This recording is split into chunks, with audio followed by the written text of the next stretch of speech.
नमस्कार, फ्रंटलाइन 24 में आप सभी का स्वागत। मैं हूं आपके साथ रूमा पाठक। देखिए, बिहार में राजनीतिक उथल पुथल की स्थिति बनी हुई है। जनता जवाब चाहती है। कई ऐसे सवाल है जिनके जवाब जनता को चाहिए। लेकिन क्या आपको पता है कि नीतीश कुमार से होम मिनिस्ट्री क्यों छीनना चाहती है बीजेपी? आखिर क्या वजह है? 3 दिन बीत गए लेकिन मंत्रियों के बीच अब तक नहीं हुआ है विभागों का बंटवारा। कहां फंसा है पेच? आइए हम आपको बताते हैं। महागठबंधन के साथ नीतीश कुमार की सरकार तो अच्छी चल रही थी और वे जो फैसला ले रहे थे, कभी राजद या गठबंधन में शामिल अन्य दलों ने उनके फैसले पर सवाल नहीं उठाया।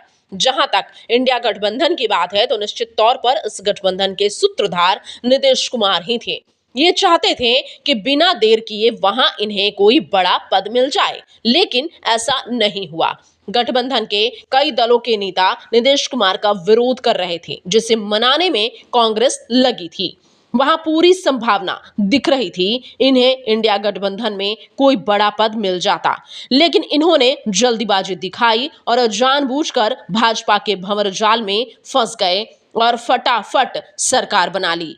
यहां नीतीश कुमार के एक नहीं 3 राजनीतिक दुश्मन पहले से मौजूद हैं। अब नीतीश कुमार की भाजपा के साथ सरकार बनाने के बाद ऐसी स्थिति बन गई कि काटो तो खून नहीं जैसे हालात बन गए हैं। जैसा कि राजनीतिक गलियारों में चर्चा है कि आखिर क्यों नीतीश कुमार भाजपा के साथ सरकार बनाने का इन्होंने अचानक फैसला ले लिया। इसके लिए हमें इस पटकथा को थोड़ा समझना होगा कि लगभग अधिकांश लोग जानते हैं कि मुख्यमंत्री पिछले कुछ वर्षों से अपने सलाहकार के चंगुल में फंसे हुए हैं, जिसे चाहकर भी ये नहीं निकल सकते हैं। मुख्यमंत्री इन दिनों जो भी फैसला लेते हैं, इन्हीं सलाहकार का वो सुझाव होता है। इन लोगों ने मुख्यमंत्री को बहुत आराम से समझा दिया कि अगर जदयू महागठबंधन में रहकर लोकसभा चुनाव लड़ेगी तो बुरा हाल होने वाला है। राम मंदिर प्राण प्रतिष्ठा का डर भी नीतीश कुमार को ऐसा दिखाया गया कि वे भयभीत हो गए। जल्द ही कोई फैसला लीजिए, नहीं तो बड़ा नुकसान होने वाला है। इसके लिए नीतीश कुमार ने पहले भाजपा के धुर विरोधी ललन सिंह को रास्ते से अलग किया, फिर गुपचुप तरीके से इनके सलाहकार में एक मंत्री भाजपा के शीर्ष नेतृत्व के पास दूत बनकर पहुंच गए और बात आगे बढ़ने लगी। प्रदेश भाजपा इस गठजोड़ के पक्ष में बिल्कुल नहीं थी, लेकिन प्रदेश भाजपा को शीर्ष नेतृत्व के सामने झुकना पड़ा। भाजपा मुख्यमंत्री की कुर्सी तो इन्हें न चाहते हुए दे दी, लेकिन इन्हें यह हिदायत दी गई है कि अब भाजपा आपके मर्जी के बिना कोई फैसला ले सकते हैं।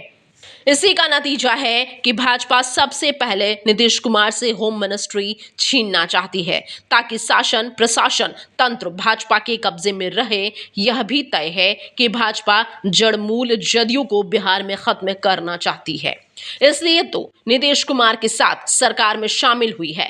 भाजपा को जदयू के साथ रहने से लोकसभा चुनाव में जरूर लाभ मिलेगा और चुनाव तक मौन होकर ही एक्ट करती रहेगी, लेकिन विधानसभा चुनाव आते आते नीतीश कुमार और जदयू को निस्तनाबूद कर देगी, ऐसा लोग मान रहे हैं।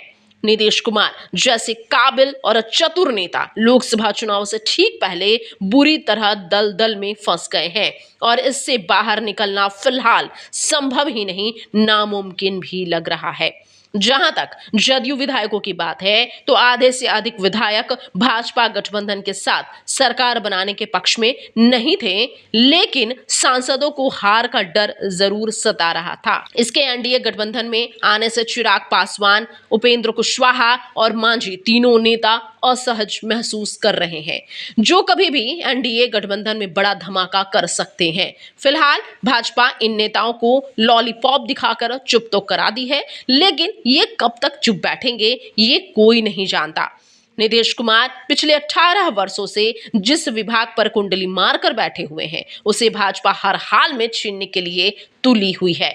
मसलन मंत्रियों के बीच विभागों का बंटवारा नहीं हो पा रहा है और भाजपा अड़ गई है। भाजपा होम मिनिस्ट्री के साथ कई और विभाग जो जदयू के पास हमेशा से रहा है, उस पर दावा ठोककर नीतीश कुमार की नींद उड़ा दी है। होगा क्या यह तो समय बताएगा, लेकिन मुख्यमंत्री भले ही लालू प्रसाद और तेजस्वी के ऊपर दोषारोपण करे, एनडीए गठबंधन में आकर सहज नहीं है, ये हम नहीं राजनीतिक विश्लेषक मानते हैं। इस खबर को लेकर आपकी क्या राय है, आप हमें जरूर कमेंट बॉक्स में बताएं। साथ ही साथ इस खबर को ज्यादा से ज्यादा लाइक करें, शेयर करें और खबरों से अपडेट रहने के लिए, राजनीतिक खबरों से साथ ही साथ अपडेट रहने के लिए फ्रंटलाइन न्यूज को जरूर सब्सक्राइब करें अब तक अगर आपने सब्सक्राइब ना किया हो।